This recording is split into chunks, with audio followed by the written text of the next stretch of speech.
Welcome into Duval Daily, presented by GenJag.com. I'm Jordan Lugo. Thank you so much for tuning in. Right now, we are previewing AFC Wild Card matchup Saturday night, 8:15 primetime at the Bank. Chargers at Jaguars, a rematch of Week 3 where the Jaguars beat the Chargers down 38-10. There's been a lot that's changed on both sides of this matchup since Week 3, so I do want to caution Jaguars fans against expecting a repeat of that. But we're going to dive into this football game, Jags offense versus Chargers defense, vice versa, all that fun stuff. We'll dive into it right now. First, like to remind you, hit me up on Twitter at Jordan DeLugo, Generation Jaguar at Generation Jag. If you could hit that like and subscribe button on YouTube, helps the channel out a ton. Could not be doing this without y'all. So seriously, thank you so much for tuning in. Thank you for being here. Thanks for supporting the channel. All right, so like I said, rematch of Week 3 where the Jaguars went into LA and beat the Chargers 38-10. That was not a contest. And of course, Chargers were dealing with some things that week. You know, Justin Herbert was just coming off the big rib injury. Joey Bosa sustained an injury early against the Jaguars. You also had Rashawn Slater, their starting left tackle, one of the better young left tackles in football, sustaining a long-term injury in that contest. He has been designated to return from IR, but he will not be good to go this week. Rashawn Slater will not be. But Joey Bosa, he's good to go. Looked like he got nicked up a little bit after returning from his injury this past week. But he's been a full participant in practice. So Joey Bosa, star pass rusher, he will be good to go for the Chargers in this one. But on the field,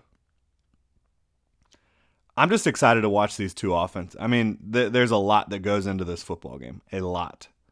But you have Justin Herbert and Trevor Lawrence, two of the very best young quarterbacks in football. And two of the best quarterbacks in football, bar none, regardless of age right now. These two kids are playing at an extremely high level. Trevor Lawrence is 23. Justin Herbert's 24. And these guys are really kind of similar quarterbacks when you talk about what they can do physically and when you talk about the way they see the field. I really like these two young kids. They both got the flowing locks. They're both big, athletic guys with strong arms that are smart. Herbert's about 6'6", 235. Trevor's 6'6", 220. They're really similar skill set. And I think both of these kids are going to be among the NFL's best for a decade plus here in Los Angeles and Jacksonville. And this is their first matchup in the playoffs against each other, and it's each of them's first playoff matchup ever as a whole. So I think that hopefully you see these two at their best. You don't want nerves to creep in or anything like that and it become a sloppy football game, but this has the potential to be the quarterback matchup of Wild Card Weekend and one of the best quarterback matchups of the entire 2022 playoffs. It also has the potential to be one of the best head coaching matchups. Why? Doug Peterson, we all know and love, one of the best leaders in the sport at the coaching position. Also, one of the very best offensive play callers and offensive minds in the game today. Brandon Staley, he's another guy for the Chargers, their head coach. Big-time leader. Players believe in him. And he's a defensive coach, a defensive specialist, a guy who is a master defensive game planner. So you've got two great coaches, two great leaders, and Doug Peterson's on the offensive side of the ball going head-to-head versus Brandon Staley on the defensive side of the ball with this chess match. That's huge. I think that this is a good matchup for the NFL from a quarterback perspective and from a coaching perspective. And that's why you see it is on Saturday night. It is in primetime. NBC. You've got Al Michaels and Tony Dungy on the call. Winner goes to Kansas City to take on Patrick Mahomes and those Chiefs. So not a great reward having to go out to Kansas City, go to Arrowhead and take down my Super Bowl favorite to start the year. One of the best teams over the last 5 years. Patrick Mahomes, Andy Reid, unbelievable stuff in Kansas City. But that's what the winner is going to get. That's going to be the reward for winning this football game, this wild card matchup. Mike Williams Talking about Brandon Staley being a good leader, which I think he is. I think his players have been bought in since he's gotten there. I think he gets the best out of them in a lot of ways. But I don't know what he's been doing with the injuries this year, with game management this year. It has not been Staley's finest year in that regard. I mean, you have the Los Angeles Chargers in Week 18 going up against the Denver Broncos in a game that does not matter. Mike Williams gets hurt in that game. Joey Bosa gets nicked up in that game. Kenneth Murray gets nicked up in that game. Keenan Allen has been one of the most injury-prone receivers in the league. Let's call it what it is. He had to play that entire game because the Chargers only dressed 4 players at the wide receiver position. Why? And then after the game, Brandon Staley's kind of sticking to his gun saying, well, we had this plan, and then, kind of given the excuse, oh, the roster size, we can only dress 48 people. Yeah, we're aware of that. And you still see other teams around the league resting their star players during these games that don't matter. Check out what Brian Daboll's doing in New York. It's not hard to figure out, Brandon. Now, look, I like Brandon Staley. I've liked a lot of what he's done as a defensive play caller, a defensive schemer, a head coach. But this I do not understand. I do not understand how he handled the Week 18 game. I don't understand how he handled Herbert earlier in the year. There's just been some weird things happening in Los Angeles, in my opinion. The latest is you see Mike Williams is day-to-day with a back injury. One of their most important players on offense, bar none, most important players on the team. Mike Williams, their best outside receiver. Their best downfield threat from a ball-winning perspective. He hasn't practiced yet this week. I don't know how you foil that. I don't know how you feel about that if you're a Chargers fan. And I think he'll suit up. I think he'll play, but how healthy he's going to be, we'll find out. On the Jaguars injury front, they're looking pretty good. You've only got Ross Matisic that you're worried about, the long snapper, but he's been dealing with a back injury for the last half month or so, and I think he'll be good to go for this one too. Got a little revenge game for Rayshon Jenkins going up against his former team. He didn't play with all the guys that are on the squad now, but a lot of the players he did spend a lot of time with. You talk about Derwin James.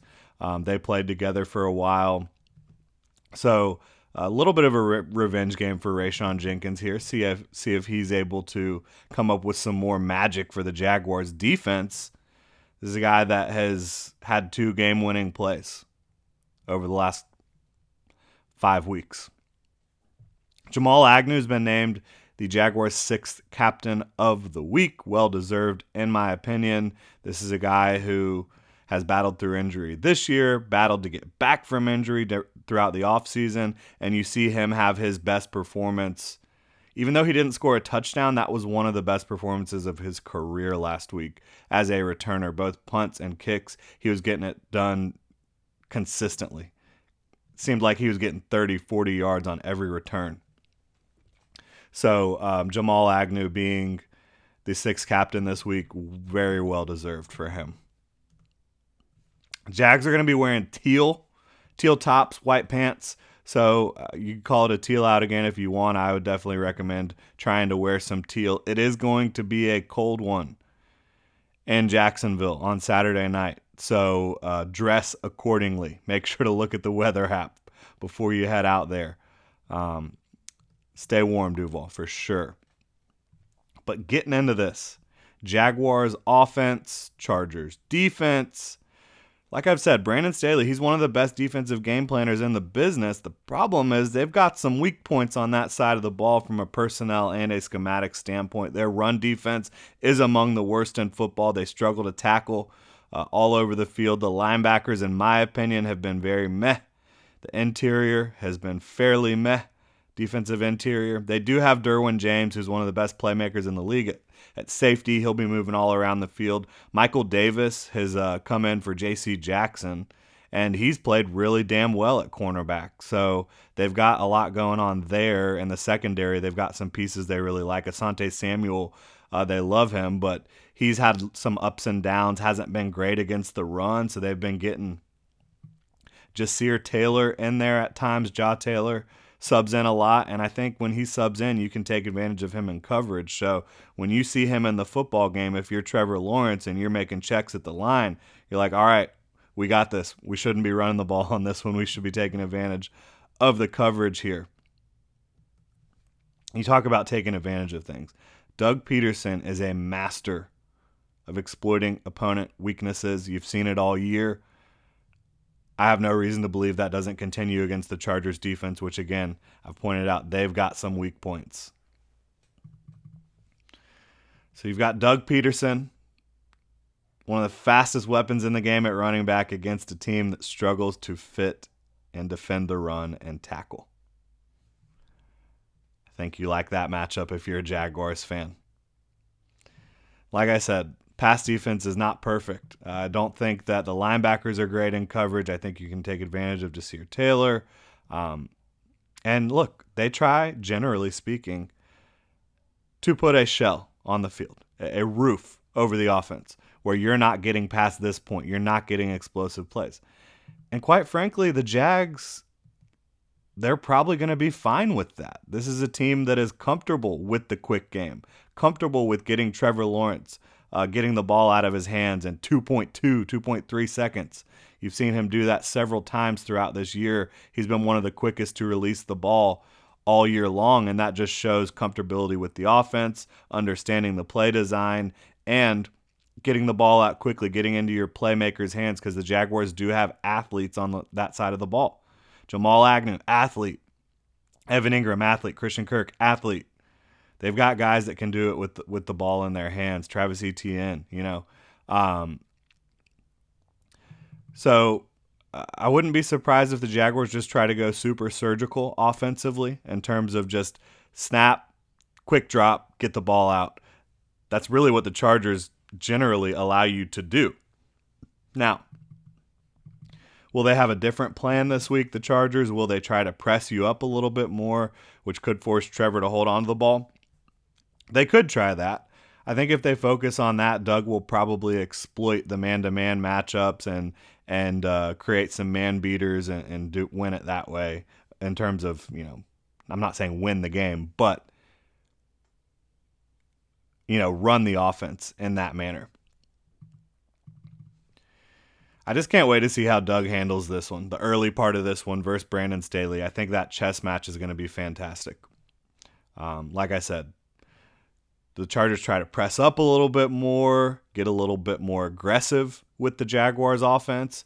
Do they play their typical coverage where they're kind of just putting a shell, cover two shell, putting a roof over the defense? They actually haven't run a ton of cover two this year, surprisingly, but they'll still give you those two high safety looks, split field looks. So, yeah, and then when you get into the Jags defense versus the Chargers offense, Chargers, Joe Lombardi, offensive coordinator. They run a ton of horizontal concepts, despite not really having the speed to make that uber effective, despite having a quarterback that has a howitzer of an arm. I think team speed on offense is a bit of an issue for the Chargers. And again, you're going to have to be worried about how is Mike Williams. Is he active? Is he ready to go? Again, has not participated in practice this week for the Chargers. Their best outside receiver. But for me, looking at the Jaguars defense versus the Chargers offense, how do you defend the slot, the tight ends? Keenan Allen, he's a slot superstar. Gerald Everett, a very effective and athletic receiving tight end. How do you defend these guys? Trey Herndon, Jaguars linebackers, zone coverages. What are we doing? How are we playing this? How are we slowing these guys down? Because that has been the Jaguars' weakness, is slot receivers and tight ends.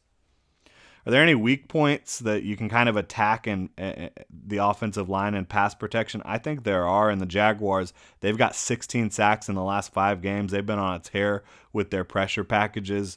Josh Allen's been playing great. Arden Key, a lot of these guys.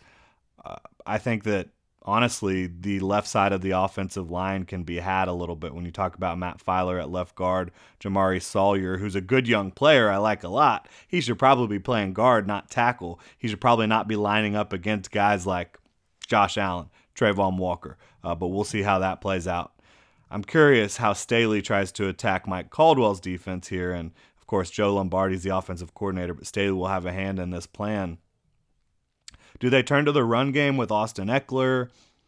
I'm just curious how they try to plan this out because the Jaguars defense is playing a lot better. They are creating pressure. They are forcing turnovers. They are slowing down opposing rushing attacks right now. I think it's going to be really interesting how Joe Lombardi tries to attack this Mike Caldwell defense. And last time it did not work. What will they do this time? I think they will have a little bit of a different plan, but I wonder if Joe Lombardi has an advantage over Mike Caldwell from a chess match, schematic, play calling standpoint. We'll find out Saturday night. Final points when we get out of here.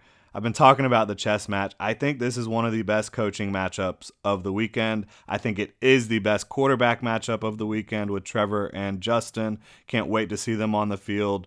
Two of the best and brightest in the NFL. For me, they are in the top 5 squarely, both of these quarterbacks.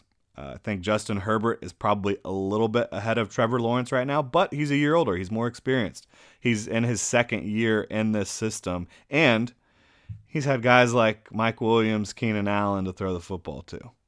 So, yeah, I do think Justin's just a bit ahead, but Trevor could easily stake that claim. Like, I'm the best guy in this conference that's not named Patrick Mahomes, Josh Allen, or Joe Burrow. And I'm coming for you, Joe. So whoever wins this game will have an opportunity to really stake their claim, whoever plays at their highest level. The Jaguars are 5-2 at the bank under Doug Peterson in 2022. They've been really strong at home.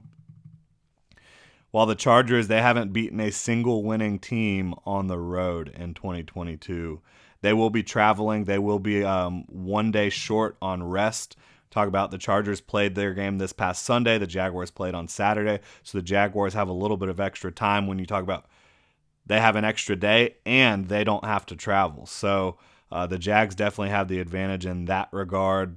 But to give them the biggest home field advantage that they can possibly have, it's going to be on you. It's going to be on the fans. You've got to pack the bank, lock it down, set it off. Be there, be loud. These moments are not promised. Savor every second of it, Duval. Enjoy the Jaguars taking on the Chargers in the Wild Card Round, 8:15 p.m.